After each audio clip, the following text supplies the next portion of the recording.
Hello everyone, so today we are gonna see why there is so much Islamophobia around Europe or Australia or Canada, and what is the reason behind it, why so many people are going and coming up against Islam, what is the problems, or how the Muslim brothers and the sisters can do what they can do to get rid of this or to calm down the situation. You see, every religion, okay, is a way of living, is a way of how people live in day-to-day lives. If you take Hinduism, if you take Islam, Christianity, Sikh, Buddhism, everything, it's up to the faith of the people, whatever they choose. They choose to be Hindus, choose to be Buddhists, they choose to be Muslims. It's their faith, and we should respect their faith, we should respect their religion, okay. But there are some percentage of people in every religion who create some kind of ruckus, some kind of nuisance all around the place wherever they go. No matter they are in Middle East, no matter they are in Europe, no matter where they are, they cause problem everywhere. You cannot help it, and it's not just to the Muslims, it's from everywhere. If you go to the Christianity, there are some radical Christians. If you go to the Islam, there are some radical Muslims. If you go to your Hinduism, there are some radical Hindus. If you go from Buddhist, here are from radical Buddhists. So it's there all around in every religion. But why specifically Islam is targeted, or why it's always called Islamophobia? It's not like Hindu phobia or Christian phobia anywhere. What is the problem? Why Islam is dealing this problem everywhere you go, like Europe, India, maybe in Australia or in America, anywhere you go. Just pointing out a problem which is really serious right now all around Europe, specifically Europe. Now, let's say after 2015 or let's say 2014, there has been a great influx of importation of mass immigration from these war zone countries like Syria, Libya, if you take Iran, Afghanistan. So there was a mass flux of migration from these countries who were called the refugees, who were called the people suffering from wars in Europe. Europe, being a liberal society, as always has opened their arms for the people to come and assimilate in the culture. But now you look, it's not really that easy. Let's say, for example, if someone has been living in, let's say in India, to be honest, let's take our country, it has a population of around 1.4 billion. It's a really huge number. I don't think that even if you take the whole of Europe or America, they will mix up or they will add up to this level of population. So let's just not get into that. The reason is, if a person is born or raised in India for like 20, 25 or 30 years, we have the different cultural values, we have different way of civic sense, we have different way of living. For example, if you go to any store in US or in Europe or in Japan, if you go to any store, they will see like people greeting, oh, thank you, you came in, or they will smile like, hey, how are you, or have a good day, sir, or hello or good morning or something like that with a good smile on the face. But that is not very usual in India, to be honest, as an Indian I would say, because practically speaking it's not possible. We are a fucking population of 1.4 billion people. If you just start saying hey, hello and good morning to everyone, it's not gonna work. It will take a whole day to just greet and no work will be done. So practically this is not possible for us, and I know it's a bad thing, I know greeting someone is a really good thing, but I'm just saying, like, for example, okay, so people usually mind their own business, they want to get there to work fast so they don't waste time, and it's like, it's a cultural thing, I'm sorry for that. So it's like that. Similarly, if you go to Europe, it is considered rude, okay, if you go to any Starbucks or if you go to any McDonald's or let's say Walmart, and there you will see the people, they will say okay, good morning sir, or have a good day, like this kind of basic, very basic things. It just makes the mood good for the customer, okay. So if you don't say this, it is considered as rude in the white society. Not the white society, I mean in those societies where the development is really good, where the civic sense is really good, where the society is providing things for the people, the government is working for the high standard of the for the high living standard for the normal citizen. So that is something different.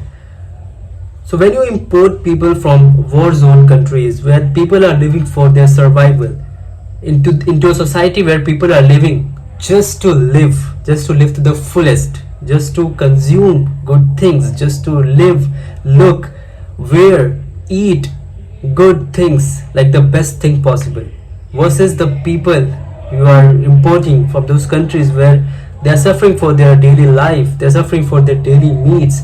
They don't even get food for 2 or 3 straight days.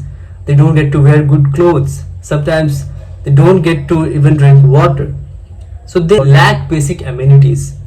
And if you try to take those people from those cultural or those potentially situations to a country or a place where everything is super good, where you have cars, you have free transportation, you have free services from the government, or you have so many subsidies or so many things for free, so it creates a psychological behavior to their cultural belief that, oh, am I really that much that should be treated this well, or something like that. I'm just some simple example. Okay, it's not that easy for them to get assimilated in this kind of culture.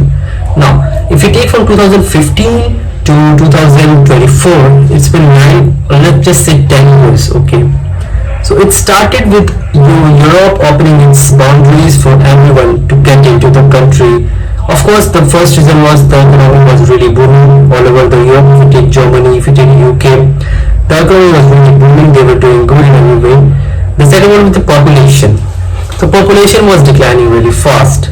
If you consider Europe, maybe UK or Germany, the majority population is getting older, so they need young people, they need young mind, they need a young body, so that they can work, so that they can keep their economy moving, so that they can keep developing, or they can stay developed. So they started importing people from different places. They started giving visas, work visas, student visas to people from all around the world, and a lot of people came, a lot of people really tried to assimilate. There are millions of people from Middle East, millions of Indians who are living in Europe peacefully, following their cultural values, their cultural rules, following the government standard, paying their taxes on time, creating no nonsense, keeping the country, treating the country as their own. So there are millions of people, they are really doing good. But there is a problem with those chunk of people who are not yet ready to assimilate with your cultural values, with your culture.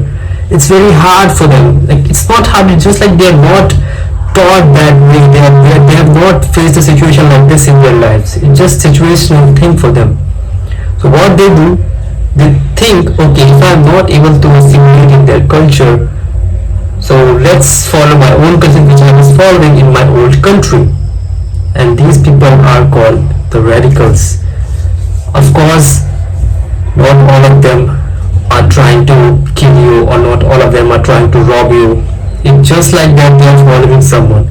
So there are some radical people who are really extremists, okay, and they try to get at these kind of people who are really simple to manipulate.